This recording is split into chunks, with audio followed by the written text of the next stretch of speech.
So your presentation has inspired me to apply what I've learned from my thesis.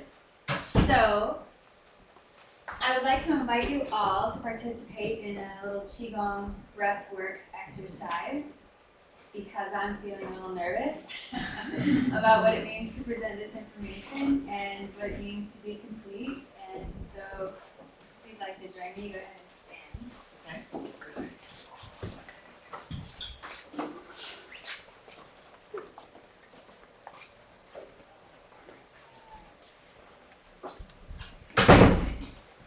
You'll probably need about this much space. So I've just invited everyone to do a little Qigong exercise.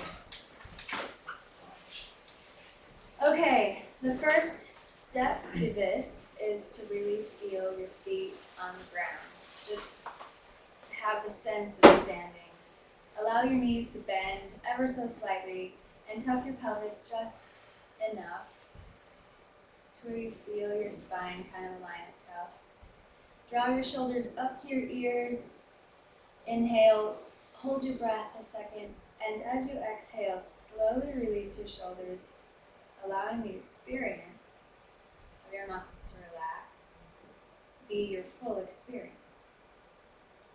On your next inhalation, bend your elbows ever so slightly. Inhale, and as you do, draw your arms up and over your head, imagining that you're taking in all of the energy around you and bringing it down into your body, exhaling, as you firmly root this energy through your system and down into the ground. Again. And repeat one more time. Inhale. Bringing in the sky, down through your crown, relaxing your face and your jaw, your chest and your shoulders, and rooting even more deeply into your stance, bending your knees a little bit more, swaying just a bit. Taking in this experience, place your left hand over your navel and your right hand over your left. And be with this place just a moment.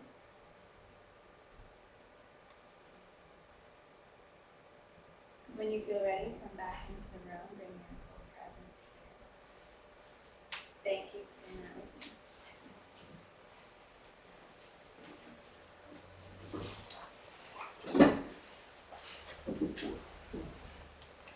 My thesis is called Autoethnography of Psychosomatic Illness. Psychosomatic illness as a term has created some controversy in discussions I've had since doing this research. And originally I approached it as though illness was the body's call to a vision quest, a higher understanding of what it is we're experiencing when we have near-death experience like I did. And I'd just like to lead with the fact that through my research, I found the vision quest experience to be this piece that I was reaching for to integrate. And the psychosomatic illness was actually what grounded my research and my story and backed it up with textual information. So as of 4 days ago, I cut the vision quest research from my thesis. And I won't be so much presenting on that, so if that's what you read and that's what you're here for, well, it's different now. Okay. I'm going to just use my own visuals, so I don't have them for you today. I woke up one morning.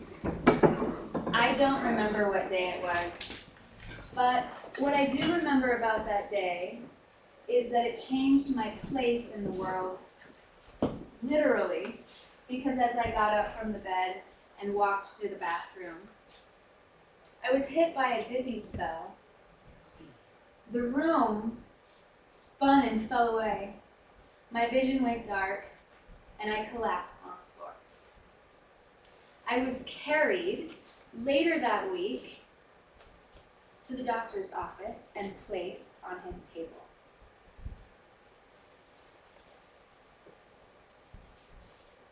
couldn't walk into the doctor's office on my own because it took too much physical exertion, too much energy that left me completely and utterly exhausted. I saw this doctor 3 times. I received 2 IV vitamin therapy treatments and 1 diagnosis. A diagnosis is supposed to be an answer, a reason why, an explanation to take the confusion out of suffering and offer a steady hand that guides the suffering back to clarity. This diagnosis was no such answer.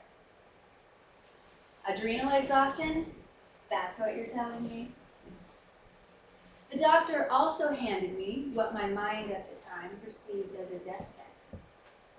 6 months bed rest. My toddler went to live with her dad full time, but not because I went to bed, because mommy couldn't function. This mama couldn't drive, or eat, or sleep, or remember what day it was. Yet I still managed to crawl upstairs on all 4s to get to class, because I just couldn't stop. And I didn't stop until I nearly died. It is an unfortunate and steep learning curve, the debilitating limitations of an untreatable illness. This is how I first came to understand that it's possible to become sick and nearly die without ever receiving a positive test result or medical explanation. I was diagnosed with adrenal exhaustion, which in medical terminology means the adrenal glands are not functioning properly and it's causing extreme fatigue. But by attempting to explain a disease state with its symptomology, it detrimentally underestimates the damage it causes in somebody's life. Mine being the case here. So this thesis is interpreted and expressed as an autoethnography, which means I took my story as a case study and examined it as researcher and subject to back it up with textual information that could help me understand and make meaningful this near-death experience, which is termed psychosomatic illness. That's the greater scope of this. I used the fields of neuroscience, ego-psychology, and somatic psychology, and actually approached somatic psychology from a psychoneuroendocrine immunology standpoint, which is a really fancy way of describing mind, body, spirit. The relationship between the central nervous system, immune, endocrine systems, and their impact on mental processes. It's actually a pioneering science that demonstrates cellular emotional memory of the body and opens up a world of cognition outside of the brain, which is what I went to school for when I was sick. So this implies an intelligence of the physiology that is both electrochemical and quantum. And I believe by providing a biological template, it allows this research to be further studied beyond just my experience, which is really my greater goal. Ego-psychology is explored as a therapeutic method that's useful for recovery with psychosomatic illness because, as I will go into, medication, talk therapy, yoga, mindfulness, these things are all nice and fine, but at the end of the day, ineffective, which is why it's so prevalent. When a person can remain calm enough and be present enough with their environment internally, the idea follows that then their awareness can expand to include the world around them. Interaction with nature, which takes the isolation piece out of being ill. How many of you have been really detrimentally ill, like super sick? So you have kind of a basis for understanding. That it's very difficult to understand unless you've been there because the world sort of falls away. You lose community, you can't function, you don't know what's wrong with you. And especially with psychosomatic illness, you go to a doctor and you say, I have this pain. And the doctor's like, well, it's negative, nothing's wrong with you. So there's literally no options toward wellness. Leaves people a little stranded. What I found was that psychosomatic disorders occur with nearly a universal prevalence. That's quoted, by the way. The most common being epidemics of pain, but psychosomatic medicine is almost completely unknown within the medical community today and plays virtually no part in present-day medical research. As many as 75% of people, however, who go to doctors with complaints of pain or fatigue, etc., are labeled psychosomatic because no other physical explanation exists for their condition. Psychosomatic disorders exhibit physical changes in the body, but the sickness itself is not caused by bacterial or viral pathology. Therefore, in the medical community standard of care, it's seen as being unreal. The disorders are considered instead to be an interplay between conscious and unconscious emotions. And you spoke of light and dark and the interplay of color. And I thought of how emotion is maybe initiated by our experience with color, and how we can think of consciousness as being a light aspect or a yang aspect, and our subconscious as being a darkness. And bringing that experience into consciousness is really where psychosomatic disease is made recoverable. Though these disorders are considered to be caused by stress or trauma, that is a really important piece that I should not skip over. Though it's not appreciated by either physical or psychiatric medicine, unconscious emotions are a potent factor in virtually all physical non-traumatic ills.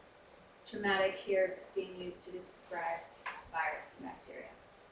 The nature of disorders makes doctors' goal to cure a patient with medication virtually impossible, when the contemporary tendency is, of course, to explain nearly all medical phenomena via genetic, physical, or chemical grounds. Is everybody with me so far? Okay. Psychosomatic disorders obviously have initiated some controversy in how to be cataloged. They present with physical symptoms. Specific physiologic pathology is involved with conceptualized psychological constructs. So it's easy to say that it's all in your head because it's that unconscious, conscious mind boundary.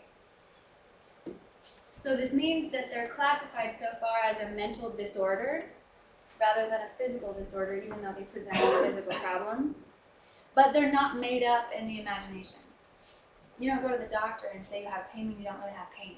You really have pain, but you don't have a blood problem or a cerebral spinal fluid flow problem. So there's no way to test for what's really actually happening or what's really the cause. When the diagnostic tools fail to offer proof, then the person is rerouted to psychiatric medicine. And in psychiatric medicine, because it's an unconscious emotion and trauma that may not even be in your awareness, then they can easily label it delusional, which is what they did with me. The term psychosomatic has been eliminated from the recent editions of the Diagnostic and Statistical Manual for Mental Disorders, which is the official publication of the American Psychiatric Association. This is the Bible of medical school. So doctors, psychiatrists, psychologists, they use the DSM. And psychosomatic medicine, psychosomatic as a word, has been removed and replaced with somatoform. And in medical school, we were taught to break down medical terminology, which is really important. And I'd love to have a visual, and I don't. But if you can imagine with me for a second that psychosomatic is broken down into psycho, which refers to psyche, which refers to the mind. Somatic, soma, the body, physical structure, and the IC at the end means pertains to. So really the word means this pertains to the mind of the body, not the mind of the body. They've removed that concept entirely. And the negative connotation that is sort of hidden underneath is the psycho part, right? That still remains. So they've replaced it with somatoform. Can you guess how that word might be broken down? Soma, body, form, structure. Body, structure. The insinuation that illness now has anything to do with the mind has been made arbitrary and ambiguous, and again the body has been reduced to machine status, which happens quite often in empirical data studies. This limits the application of medicine for people who suffer with psychosomatic disease of any kind because it renders the illness inadequate. By using arbitrary language, the conversation about channels to wellness are stopped short.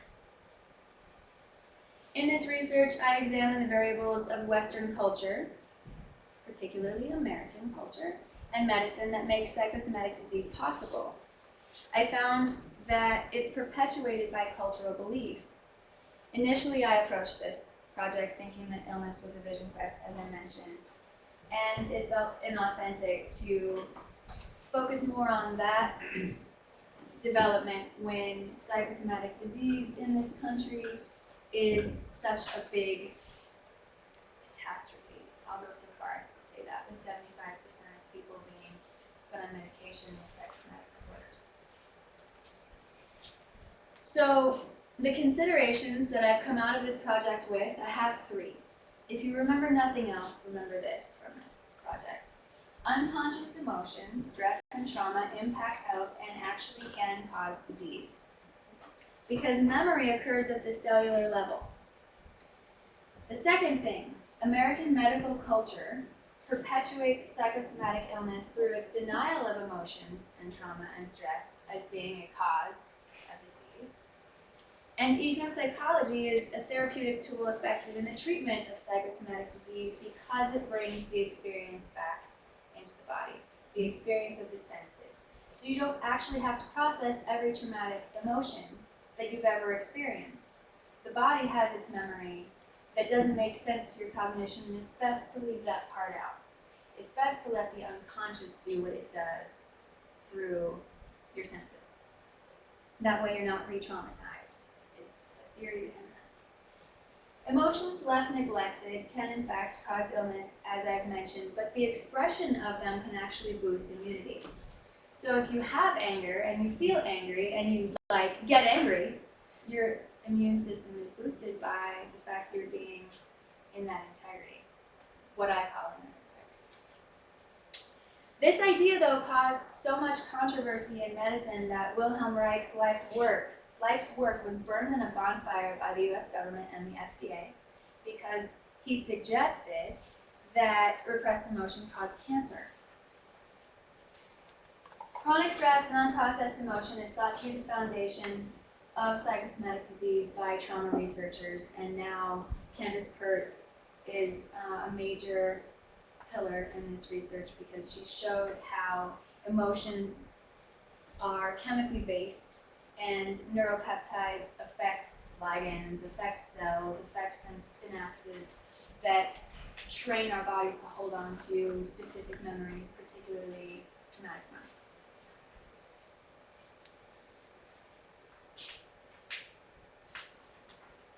That's all uninteresting.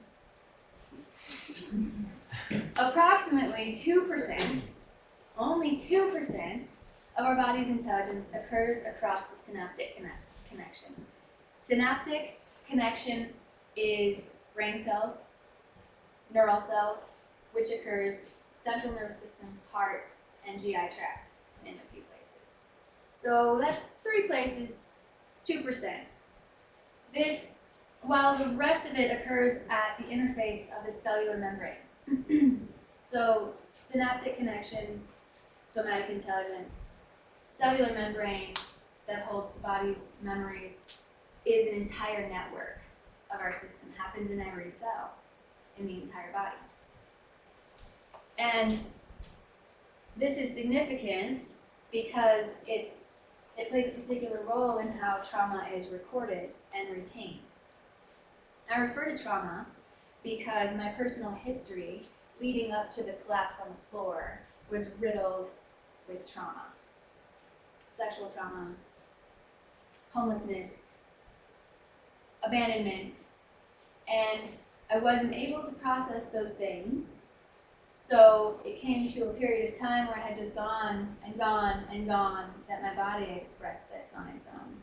And I wanted to understand that. I wanted to understand that and put it under the magnifying glass, not because I need any more processing, but because I think other people do. I think it needs to be brought out into this awareness because it's a very real problem.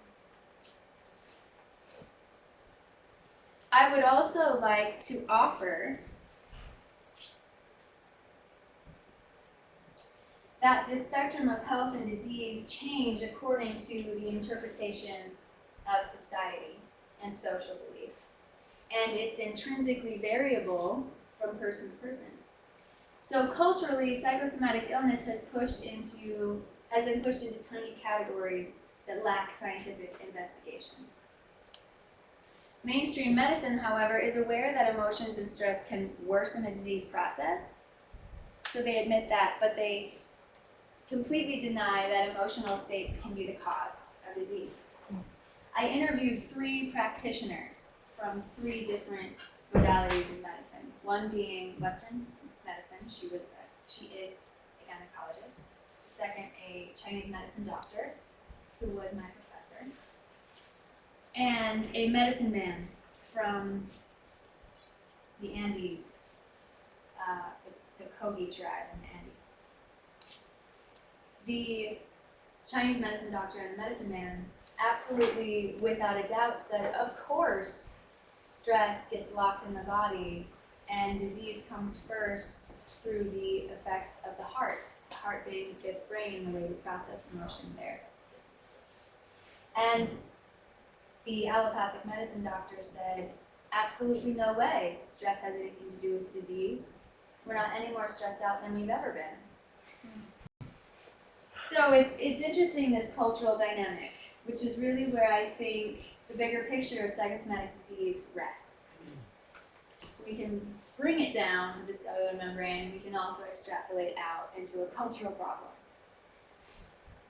We can also ascertain from research provided by neuroscience studies that the influence of nature on the brain, we're going back to the cellular interaction, human emotion, thought, mood, and cellular biology is significantly impacted by the natural environment.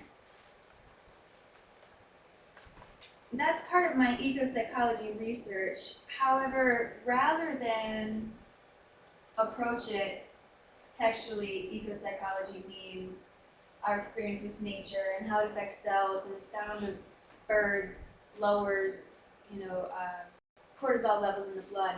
I found that in the research, but how I approached it mostly is through the experience of metaphor, to change the meaning of our story around illness and our story that the body's holding about illness, and call upon nature as a reflection of spirit self, energy self, sensual self, so that, again, going back to the unconscious, conscious interplay, we're not stuck in the ego mind or the cognitive processes about what each event meant. Because really, post-trauma, that's not so important anymore. It doesn't actually matter anymore. What matters is that it's stuck in your physiology, as it was stuck in mine and had to be processed somehow. So I looked into the power of myth and nature connection. And this is where the vision quest experience is still relevant. And I came across a concept called narrative medicine, which is the terminology for what I mean when I take my story, and in this case I applied it to research, but if I take my story and sit in a space where I can think of it as a teacher, for example, rather than something that happened to me, then it metaphorically shifts its meaning and my experience with it. Does that make sense? To be connected to nature is a concept that illustrates an emotional attachment to the natural world. It implies an empathic relationship which suggests a mutually beneficial and reciprocal interaction. We're connected to nature, meaning that we're in relationship with other living beings all the time. Social, psychological, spiritual, biological selves. This in turn impacts our well-being overall, mentally, emotionally, psychologically, spiritually. And ultimately, illness and our experience with nature and each other is left up to perception. This is what creates culture, is personal perception. In a sense, this is also the sentiment held by practitioners in the field of alternative medicine regarding the body, somatic psychology, that to cultivate an empathic connection with the body is to attune to our own emotional needs and desires and sensations on a physical experience. It took 6 years for me to get up off of that proverbial floor, but I healed my body entirely, remedied the fatigue, regained my health and vitality, and cured post-traumatic stress disorder, which medical professionals across the board say is impossible. I believe that the originator of the disease and the illness that started to shut down my organ systems and take my life was caused by chronic stress and trauma and emotional repression. I have no doubts about that anymore. Now that I've put it through the rigors of research and under the lens and the microscope, I can see that it's probably the situation at large, not just my own. So focus and participation and the willingness to be held personally responsible for my wellness was a crucial step in my recovery. I'd like to again break down the word responsible. Response, as in possessing the capacity to take correct action. Response, able. This is, I think, the most important piece to treatment and therapy modalities in general, but specifically psychosomatic illness, where medicine in this culture provides more barriers than it does treatment modalities. And so we have to really be willing to step up in the front lines and face what we have going on, and that means taking personal responsibility. In ancient Hawaiian healing technique, it's called ho'oponopono, to make right with the truth, which I came back to again and again. In closing, I would like to reiterate that psychosomatic disease is a serious consideration in medical care and the American population, and continues to have a tremendous impact on our social resources. We all pay for medicine here. We're all impacted when society is defined by its illness. In a community, when a friend falls sick, we're affected. We want to help, we can't help, we don't know how to help, we don't relate, we just stop calling. Because what can you do? These are ways that medical anthropology, which is the lens I'm really looking through, makes sense on a global scale, on a cultural scale, on a regional scale, on a community scale. Upon graduating from medical school, students take the Hippocratic Oath, which means first is known by its first rule, do no harm. I found medicine, alternative medicine alike, to cause more harm than not, simply because they didn't have answers and they weren't willing to say, I don't know. I'd like to leave you with a few facts. Those are always fun.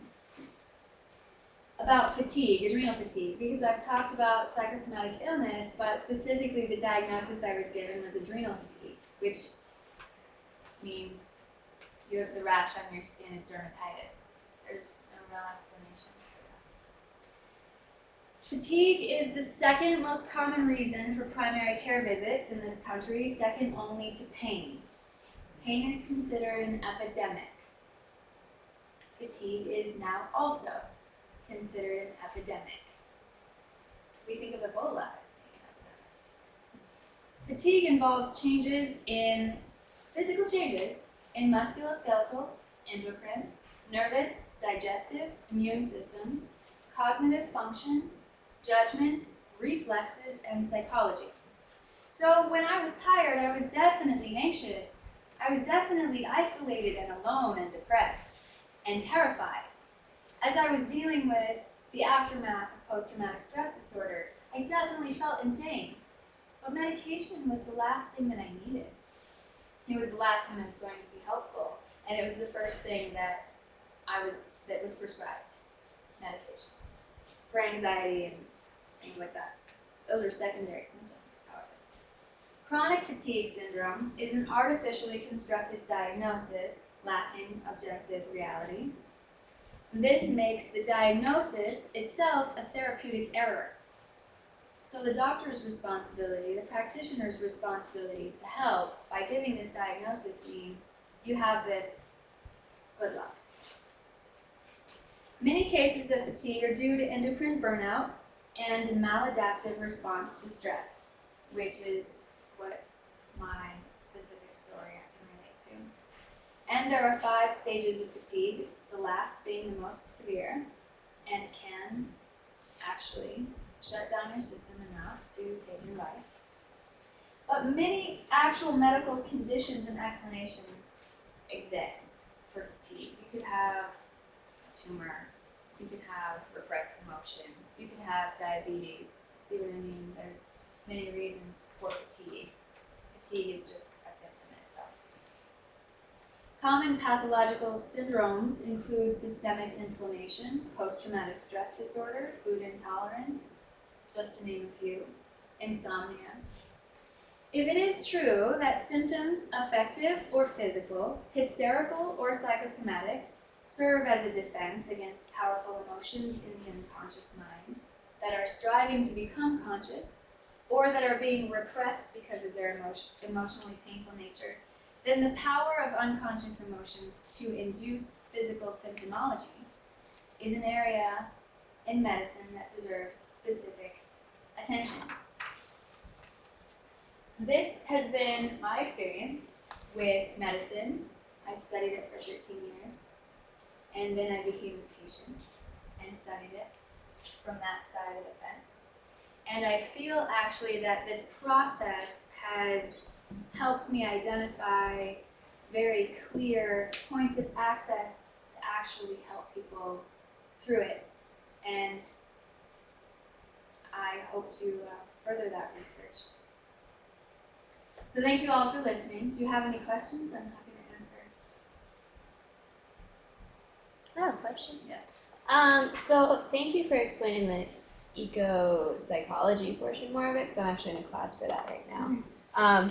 But I was wondering also your research done on like EMDR and your thoughts on those reprocessing tools as well as eco-psychology. I found them to be helpful to a point.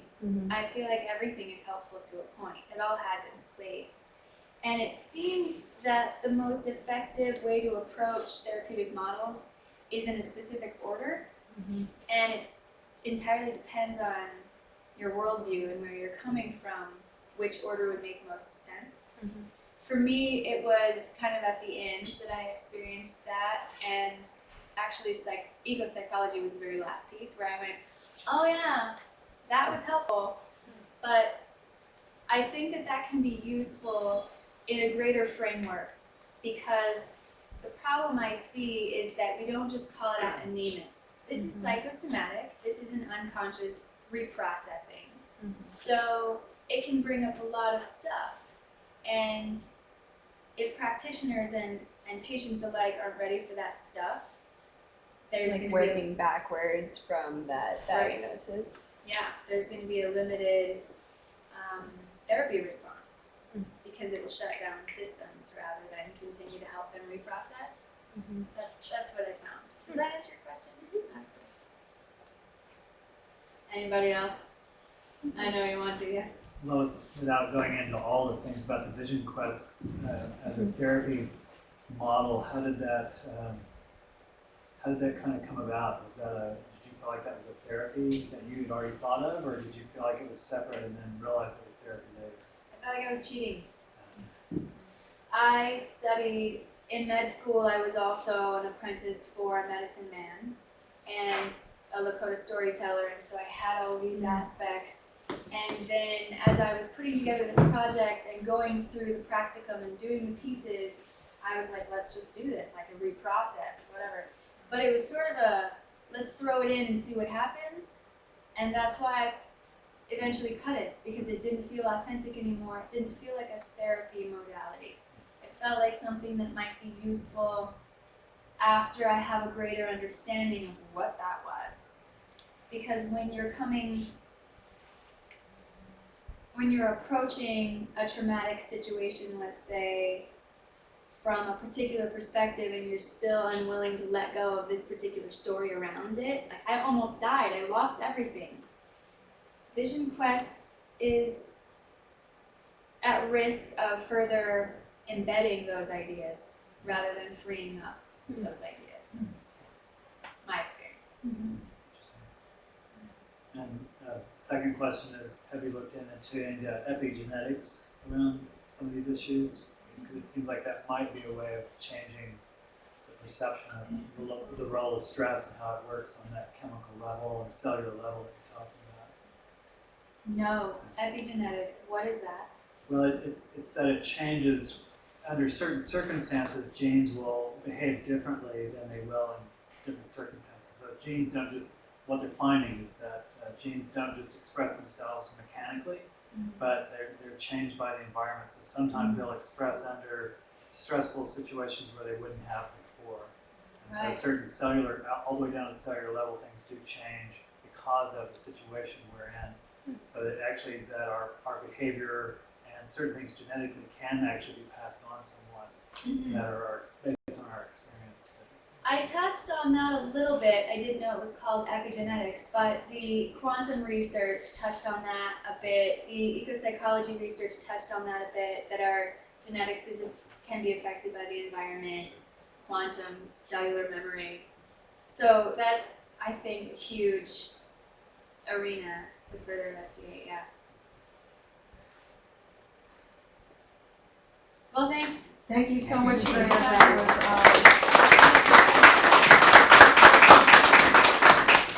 that was a really, that was a, I mean,